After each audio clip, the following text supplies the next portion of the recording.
Welcome to Global Dispatches, a podcast about foreign policy and world affairs. I'm your host, Mark Leon Goldberg, editor of UN Dispatch. And in this show, we discuss topical global issues, have conversations with foreign affairs thought leaders and newsmakers, and give you the context you need to understand the world today. Go to globaldispatchespodcast.com to learn more. And now on with the show. One of the most visible tools of international cooperation on peace and security are UN Peacekeepers Blue Helmets. Since the advent of UN peacekeeping in the late 1940s, the institution of UN peacekeeping and the circumstances in which Blue Helmets deploy have changed considerably. In recent years, the role of UN peacekeepers and the peace and security architecture of the United Nations itself have undergone a very rapid transformation. Today, there are about 95,000 uniformed personnel deployed to 13 peacekeeping missions around the world. Though the United States deploys very few boots on the ground to peacekeeping missions, it is still the single largest funder of UN peacekeeping. And as a veto-wielding member of the Security Council, it also determines where peacekeepers should be sent. This means that the United States holds tremendous potential to determine the effectiveness of UN peacekeeping. My guest today, Victoria Holt, has spent a career studying what makes UN peacekeeping work and designing policies to strengthen American support for UN peacekeeping. Victoria Holt is vice president at the Henry L Stimson Center and served as Deputy Assistant Secretary of State for International Security during the 2 terms of the Obama administration. We kick off with a brief history of UN peacekeeping and how it's changed over the years before having a broader conversation about what opportunities exist for the United States to help strengthen UN peacekeeping and also bolster the larger peace and security architecture in which UN peacekeeping operates. The incoming Biden administration and new Congress present certain opportunities for the United States to bolster its multilateral cooperation on peace and security issues, and this episode takes a deep dive into some of the ways that might happen. Today's episode is produced in partnership with the Better World campaign as part of a series examining the opportunities for strengthening multilateral engagement by the new Biden-Harris administration and the incoming 117th Congress. To learn more and access additional episodes in this series, please visit getusback.org.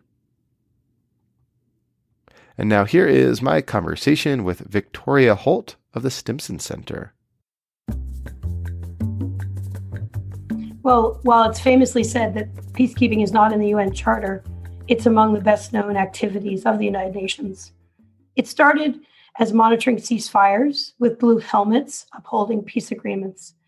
But towards the end of the Cold War and the beginning of the 90s, we saw a real shift and increase of conflicts within countries. So peacekeeping became more involved in a number of ways in the protection of civilians, and support to political agreements, and increasingly building out governance, rule of law, support to human rights, and trying to prevent erosion of governance. So today's modern peacekeeping missions are sent in first to support a political agreement, to bring an end to conflict, to help the parties to a peace get to yes, but also to provide a reminder and support to the security of civilians who are often at the heart of modern conflicts. So these missions have deployed since the mid to late 90s in ups and downs. Most mandates now have Chapter 7 authority, which allows peacekeeping missions, which are led by an SRSG as a civilian leader. And that's the special representative of the Secretary General, the top civilian head of a peacekeeping mission, as opposed to like the military head of the peacekeeping mission.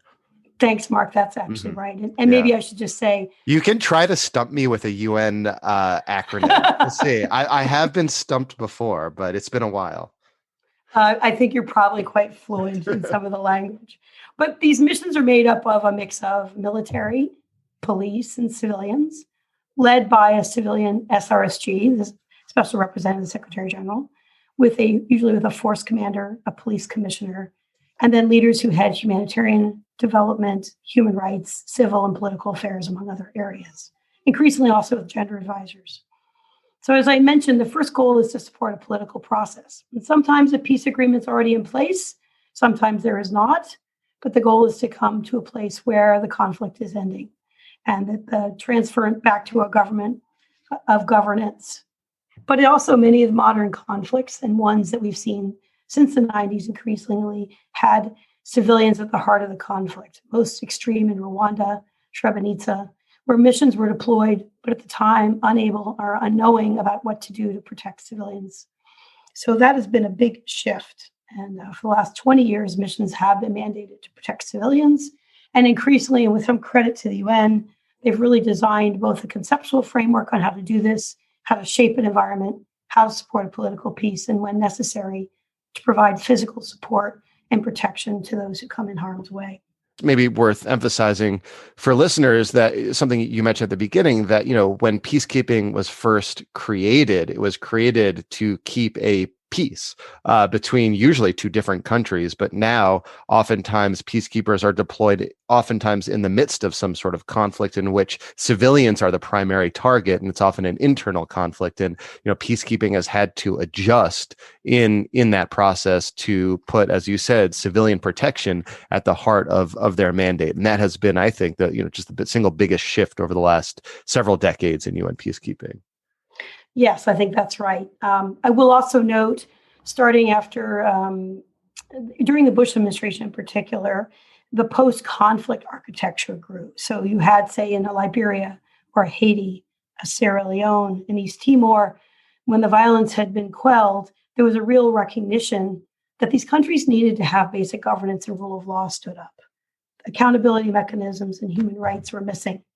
So you saw much more multidimensional peace operations come in that brought in suites of civilian experts and worked directly with both civil society and the country's government to try and stand up institutions that long run will provide not just security, but rule of law and long-term protection for the population.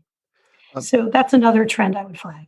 So you were the official in the Obama administration, most, I'd say, directly in charge of setting U.S. policy towards UN peacekeeping, UN peace operations, and other aspects of the UN security architecture. What were some of your priorities during those years? Well, let me say the priorities of the Obama administration were to work with partners and allies and try and make the best effort to prevent conflict and to restore peace where possible. And pretty quickly, not driven by policy per se, but in response to crises, we saw an earthquake in Haiti that demanded an immediate humanitarian response. And while the UN mission had lost many lives in the earthquake, they became first contact for some of the US military sent down to help support the aid delivery. We also saw an election in Cote d'Ivoire where two leaders claimed the rightful presidency, and it took months as a peacekeeping mission helped support what was a political strategy to try and arrive at the rightful winner of that election.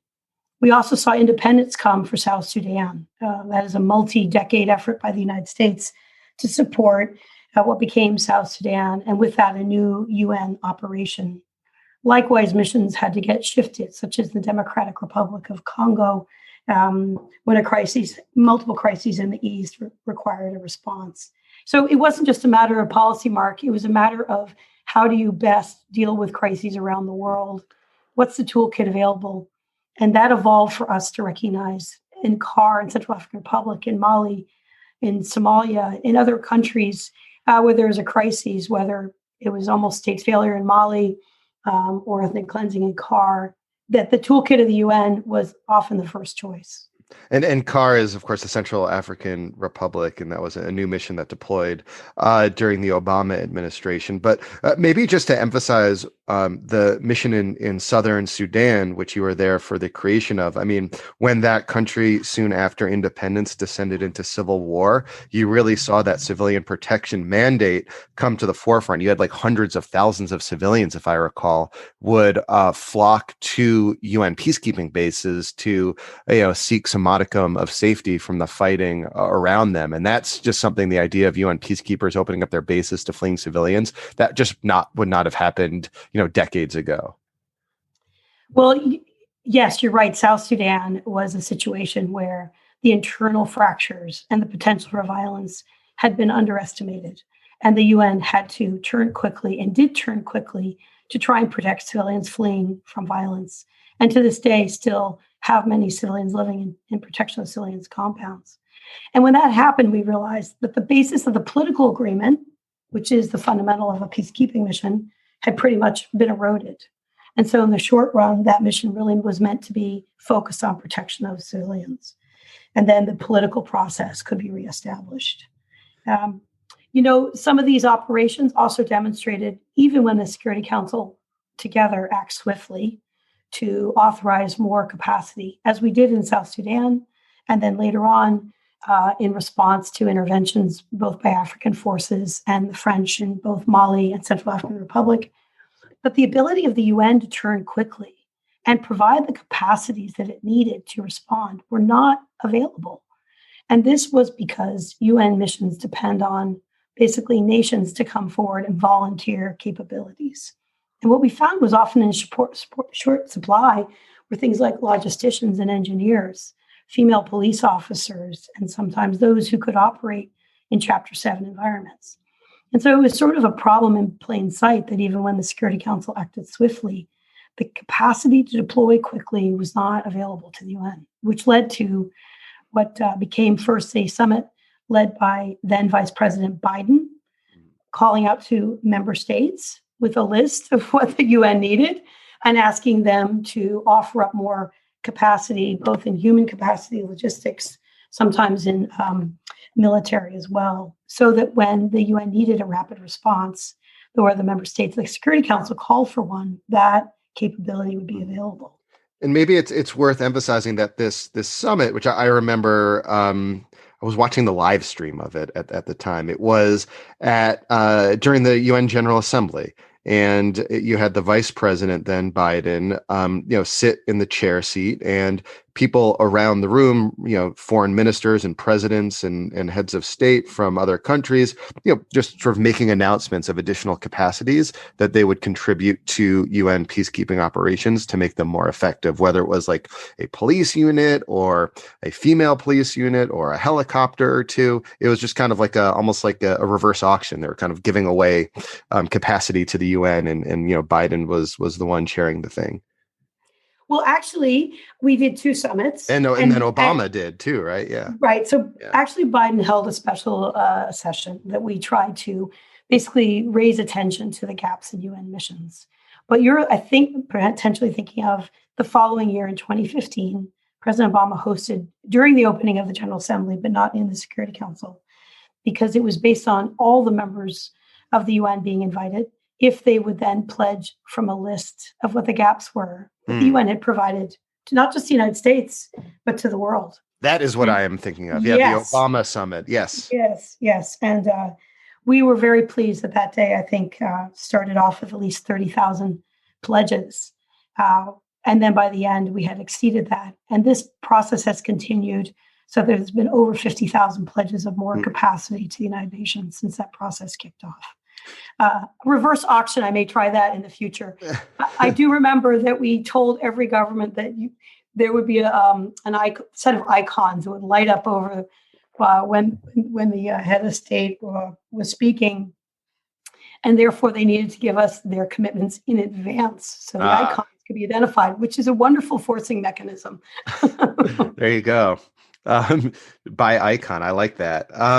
So that was basically the scene when the Trump administration took office. In the last, say, 4 years, how has UN peacekeeping changed, or how has the architecture for UN peace and security issues changed more broadly, perhaps as a result of actions taken by the Trump administration, or perhaps not, just as just a general trends evolved? Like, what have been some of the key themes and issues over these last few years?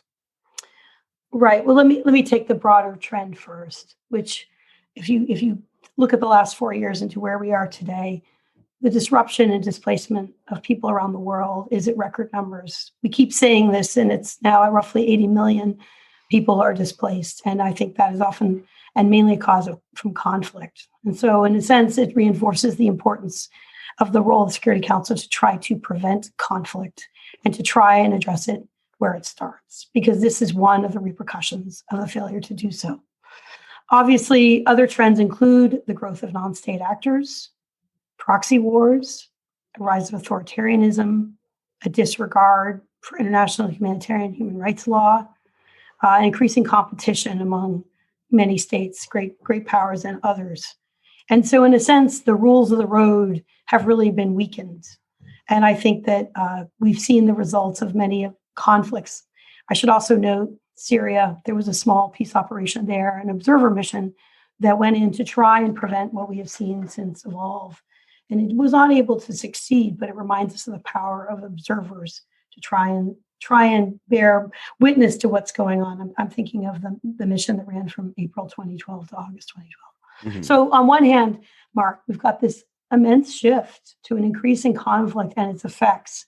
And just as the post-Cold War taught us that conflict can often happen within states, we're now in a new period where, while these trends have always existed, they've really shifted, I think, the landscape. And they need to think broadly about the architecture of conflict prevention and what we do to address them. So I would say, I certainly think that's been concurrent with the Trump administration. Some of that preceded it, but it's definitely been exacerbated. Obviously, one or two other trends that we've got climate change, and we recognize that is increasing security risks to countries around the world and regions. And then, of course, if we come to the present moment, the pandemic, which is both, a terrible crisis, but also having massive economic impacts. And OCHA just put out its numbers. And it's pretty hard to see the number of people and the amount of money they want to raise. And they know coming out of the gate that that's going to be a heavy lift.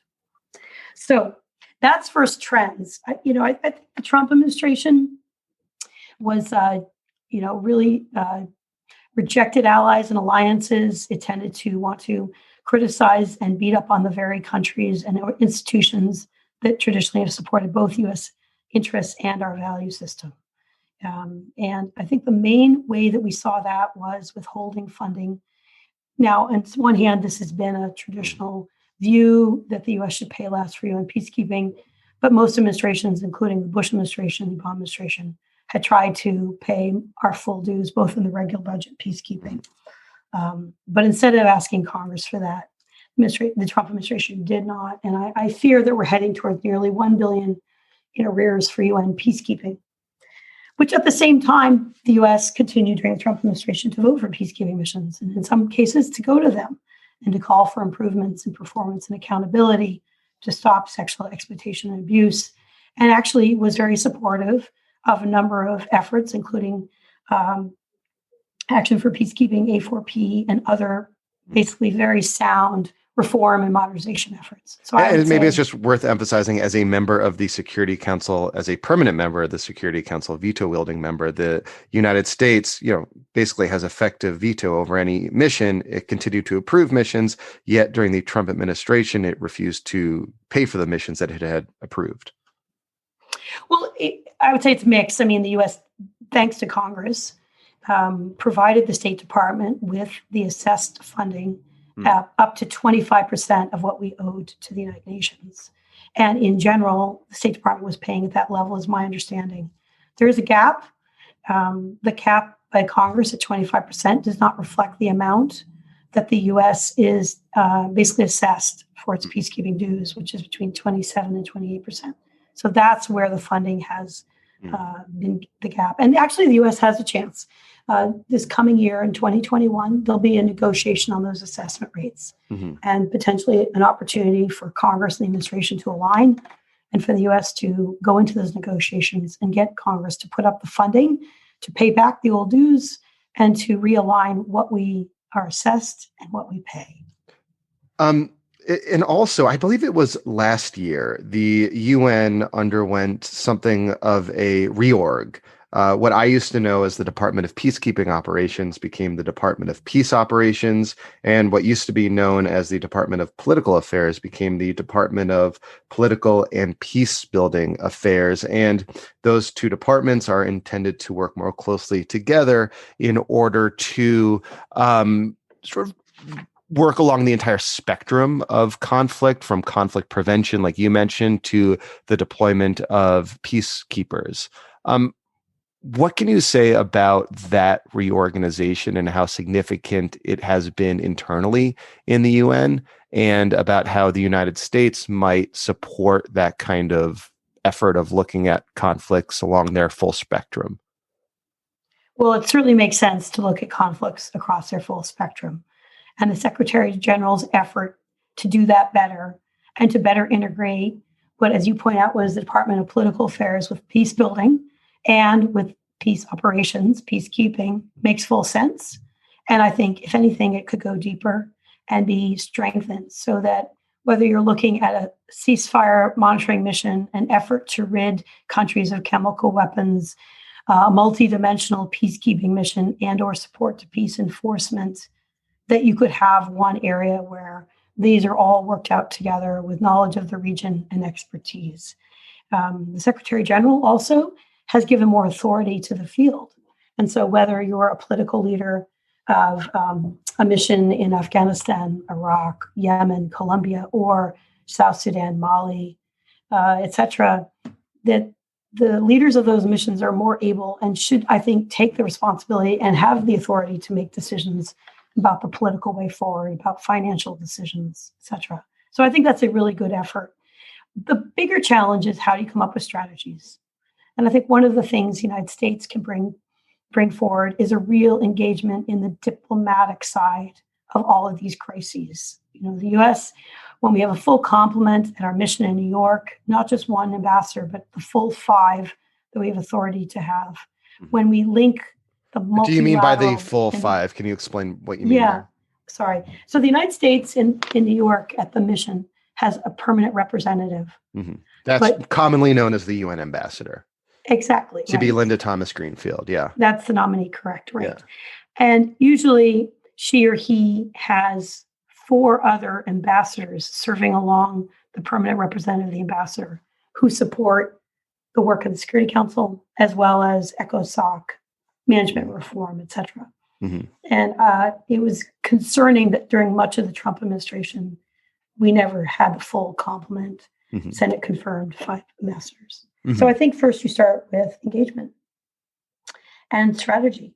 And I think the UN's gone a long way to look at early warning and analysis, understand security risks, look at performance and accountability across the whole suite of what the Security Council tools are to deal with not just peace operations and conflict prevention, but non-proliferation, extremism, basically the challenges up and down the board for any kind of conflict. And so the U.S. can really help, I think, better lead to link up those tools with the idea of what the political strategies are. So that's one obvious opportunity for the incoming administration. What else do you see in terms of how the U.S. might better engage the UN's peace and security architecture to, promote, both self-interest, enhance national security, but also, global security as well? Well, as the incoming administration has said, they want to strengthen and build alliances and work to support challenges, including climate change, the pandemic, the proliferation of nuclear material and weapons, and to deal with conflict prevention. And so I think starting out by just re-engaging in the world, as we know the administration has pledged to do, rejoining and paying our dues in the World Health Organization, the climate accords, the long list of efforts that help to reduce risk will be a priority. And within the Security Council, I think that the U.S. will be able to bring coherence to this agenda. The council has greater fractures than it did a few years back, but there's still areas of cooperation. So let me maybe briefly mention on the peace operations side. The United States is still the largest trainer of peacekeeping personnel in the world through our Global Peace Operations Initiative, and also support to deployments around the world through other accounts, the State Department. And that is like a very under-recognized area which could continue. I think on the leadership side, the U.S. has often argued for the best person to lead something, and that's another area where we could continue to strengthen the quality of those who are chosen to lead missions. I think more broadly, if you step out, the political strategies issue is one I've already mentioned. I think the link to climate change is one that deserves recognition by the Security Council, and not just as a security risk, but to also understand how the UN tools in the field can be addressing and working with the other UN mechanisms that are trying to help fragile states. Like what do you mean by that? Well, for example, the UN often deploys to fragile states. And these states are often not just conflict affected, but climate affected, and often have low access to energy if you look at the SDG lists. And yet they have the benefit of UN field missions. So in some cases, these missions, which need to pay to bring in their own energy resources and are often reliant on diesel and diesel generators, could instead start from the beginning working with the country team and the host nation to say, how would the resources we're bringing potentially leverage access to energy where we deploy? And this has already begun a little bit, say in Eastern Congo, where hydropower is now being available to the mission, or where power purchase agreements in Somalia may use UN funding to leverage access to energy and build up the infrastructure that the markets are making available around the world, but generally are not willing to take a risk on fragile conflict-affected states. Interesting.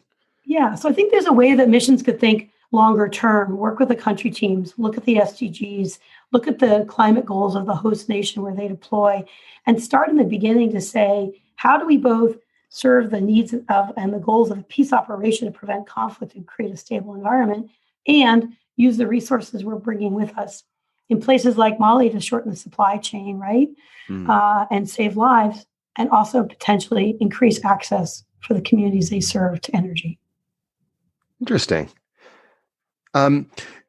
Before that's I'd not heard of that. That sounds. Let's do it. Well, we'll tell you what. We're rolling out a study on this in January. I'm happy to share that. Oh, there you go. Tease the Stimson Center study on this. Is there anything else you wanted to get in, discuss? I have been learning from you on UN peacekeeping operations for years and years. So I'm sure there are questions I didn't ask that would be interesting to hear you answer.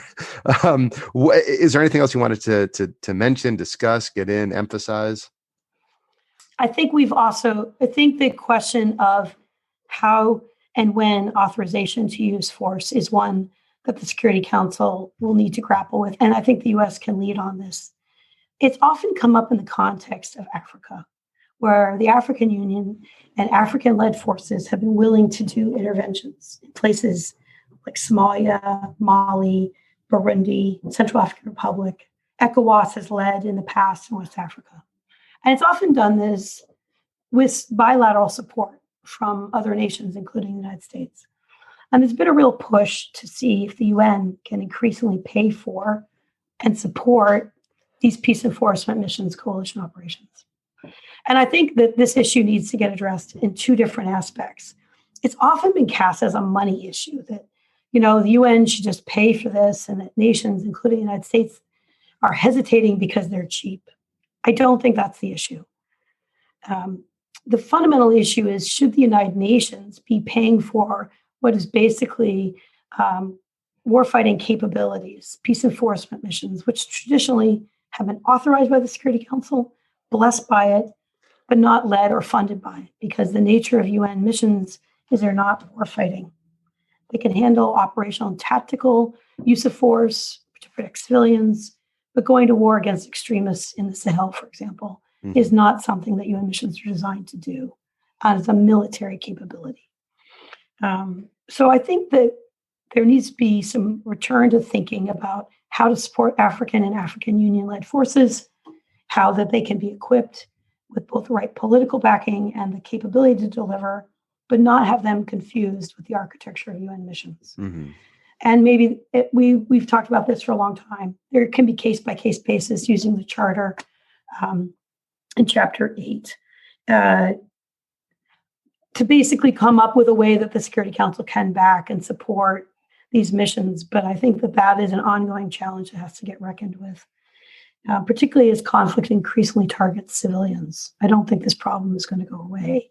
So I won't read you the Srebrenica report, but we have to remember not to be confused by, we need to have a clear-ish line between the expanded peace operations of the modern era and what warfighting looks like. The Security Council, I think, is a very important forum. And it's a place where the United States is able to work with both great allies and great competitors. And I've mentioned that peace operations is often an area where there is more cooperation than not. But I think that the Council has been going through a time of increased competition, and the U.S. needs to come in and recognize that, and also be able to understand how, whether it's nonproliferation or climate change, peace and security, or human rights, that is a primary forum for trying to both express interests and values and reinforce both to the world. I also think that the United Nations should take some heart. It does a lot of good around the world. And I say this mostly because whenever I visit missions, I am taken aback at the number of individuals who are doing creative, often brave, and very flexible things to try and support the mandates they've been given. And it's humbling. And this is in peacekeeping missions and humanitarian operations. It's the panels of experts who try and track down who's violating sanctions regimes. It's the ones who are thinking about long-term peace building, or individuals trying to report on the use of chemical weapons and restore accountability mechanisms. So I don't think we should lose sight of the power in the field of the tools of the Security Council and the importance of focusing and strengthening its efforts to prevent conflict. Well, thank you. Thank you so much for your time, Victoria. This was great. Thanks, Mark. All right. Thank you all for listening. Thank you to Tori. That was great. I mentioned this in the episode, but I have learned from Tori Holt for years. Me being a reporter on the periphery of the UN, her being deep inside the policy-making process, and I was glad to have the excuse to chat with her in depth about UN peacekeeping and what makes UN peacekeeping work. So thank you very much to Tori Holt, and I'll post a link to her bio from the Stimson Center in the show notes of this episode. And again, thank you to the Better World campaign for partnering with the podcast on this series. Please visit getusback.org to learn more about this partnership and view other episodes as part of this series. All right, we'll see you next time. Thanks. Bye.